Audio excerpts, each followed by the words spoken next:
Miracle on Broad Street, night 2, sold out. Queens of the Stone Age, and I'm joined by Josh. Hello. Hello. Now, first things first, we spend a lot of time watching different interviews, and the basic question, last name is Homme, Homie. You know, Wikipedia says it's Homie. Yeah, but that's wrong. So, how do you pronounce it? Homme. Homme. All right, I had it right. Yeah, For the record. In your face, whoever that other Bitches. person was. Yeah. Yeah. So what have you been doing? Where'd you come from today? We were in New York City. Nice. Yeah. So I know you're on the road a lot, and this is, I started the station less than a year ago, and this is the... Is that true? Yeah. And this You started this station a year ago. Oh, no, I started at the station. Oh, okay. less I was than a just year like, ago. wow, that's crazy. No. You're like some billionaires with a plan. I am. Thank you to everybody who's helped me with my dream. But this is a long stretch for us, partying every night. And I know that you're used to it being on the road. What is your hangover cure? Do you have one, or do you just keep going? Well, you know, there's a lot of things like I always remember to take 2 aspirin before I go to bed, kids. You know why? You giggle all you want, but you'll thank me. And I don't even know who that was to. And there's your PSA. Yeah, so I just have always done that because it helps to soften the blow. All right. And also, No pun I just intended. never complain. Okay.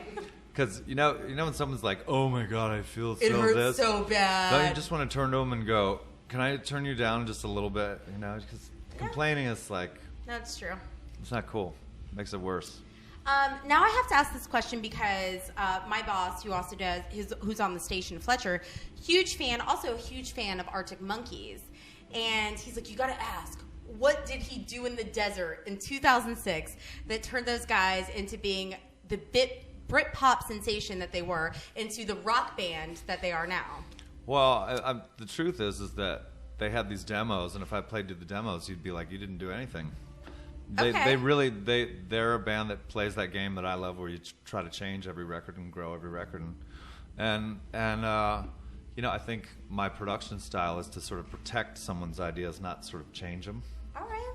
So I think it's important. They're really talented, really good at what they do, and they're nice guys too that have been through crazy stuff. You know, like when your band explodes and you're 18, you just usually someone picks you up from rehab and you're just kind of a dick, you know. You're sure.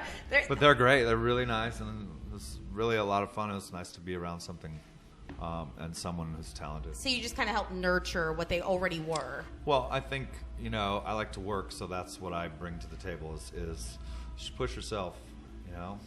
Sure. Like, you know what you would already do, but if you push yourself, let's see what you didn't know you could do. Right. See what you can actually become. That's how the awesome. splits were done for the first time. Is that right? I don't know. I just made that up. Now the point is to have some people tonight do the splits, myself not included. Yeah. Now I know that you did a cover of Blurred Lines. Yeah, we kind of had to. Okay, well don't ruin my question. What the hell? We were forced to at gunpoint. Yeah. No, well, when you go on Radio 1, they're like, pick a song from our list, like the top 30 songs, and cover it. Everyone does that, right? Okay. But, you know, I was like, well, why are we in the top 30? Because it's like Justin Bieber and all this stuff. Your fave. I'd hit it. Well, what I was going to ask is actually, like, I know that so many people, when they think, you know, Josh Homme, they think Queens of the Stone Age, they think just rock. Do you have any of those, like, indulgences, like, you know, your Katy Perry's, any of your pop, like, guilty pleasures? Well, but see, I don't feel bad because music is to like, and like, sure. And it doesn't matter.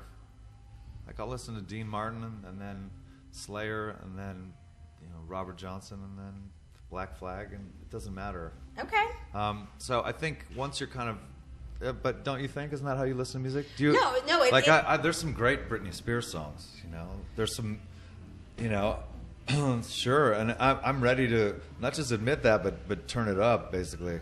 Absolutely. No, I feel the very same way about music. I go from, if you put my iPod on random, and yes, I still use an iPod, then you have Britney Spears, going into Thrice, going into Joy Division, going into Elvis, and but it's a mess. That can be good. That can be good until like some piece of a concept record comes on. Like if it's on random and there's a part of the wall, I'm always like, the hell am I also? No, I love that. And seeing that the record's right there, like Clockwork. I'm more into the wall actually. Oh, do you not know the story behind all this? Okay, so well, yeah, why would you? My bad. Sorry for trying to have a conversation over here. Yeah, guys. No, so this is really cool. So this was actually a nursery in the 1920s. Hence all the creepy weird, and if you look behind you, like the tug of war of the fun. rabbit doing the drums, like the or not the drums, but the what do you call those things? The cymbals. Thank you. Like all. Okay, of this next word, 2 syllables. No. And we just it's go a, there. It's a little. It's a tug of war kind of. But the mother actually hung herself under the stage, so the place is rumored to be haunted. But my favorite part about the whole room is that these double doors right here, they're wide because the women at the time were wearing the hoop skirts, so they had to be able to get through. When they dug out the final, I was gonna say that, but I just didn't. You didn't get to it. Yeah, that's fine. But the back room behind that was the colored's bathroom. Right. Yeah, I mean that's how historic this building is. No, what? Don't look at me like that. That's part of the story. She just said bathroom. I think that. So you said the mom hung herself? Yeah, under the stage that you're going to perform cool. on tonight. Yeah, that's not. No, it's part of the history. Yeah, and that's the nice part about being in Virginia. It's like one of the oldest places. It's awesome. You old have all that people, weird old stories, old haunted awesome. Buildings. Yeah, I like that. Hundreds of years of awesome and old awesome. Absolutely. But I like the colors and I just like the way that looks. See, that wouldn't scare me. That would make me comfortable at night. Maybe it should inspire a new album cover. I really should have myself haunted. There you go.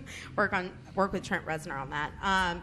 But that album right there, I heard, is named after an inside joke, like Clockwork. Well, it just became a sort of mantra where, things would go wrong and it would just be like clockwork. And then occasionally it would go right and you'd just go, yes! And it was that sort of seesaw back and forth.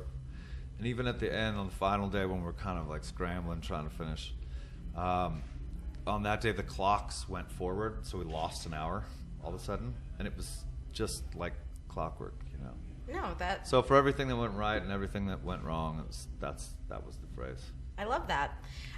And now, following in suit, will you be able to carry me on stage this evening for our stage announcement? No, because I got a rep to protect, Right. But I think what we could do is we could hang you from the stage. And that is the interview, night 2 of Miracle on Broad Street with Josh Homme of Queens of the Stone Age. Thank you. And we want to make it a YouTube thing, and this would be like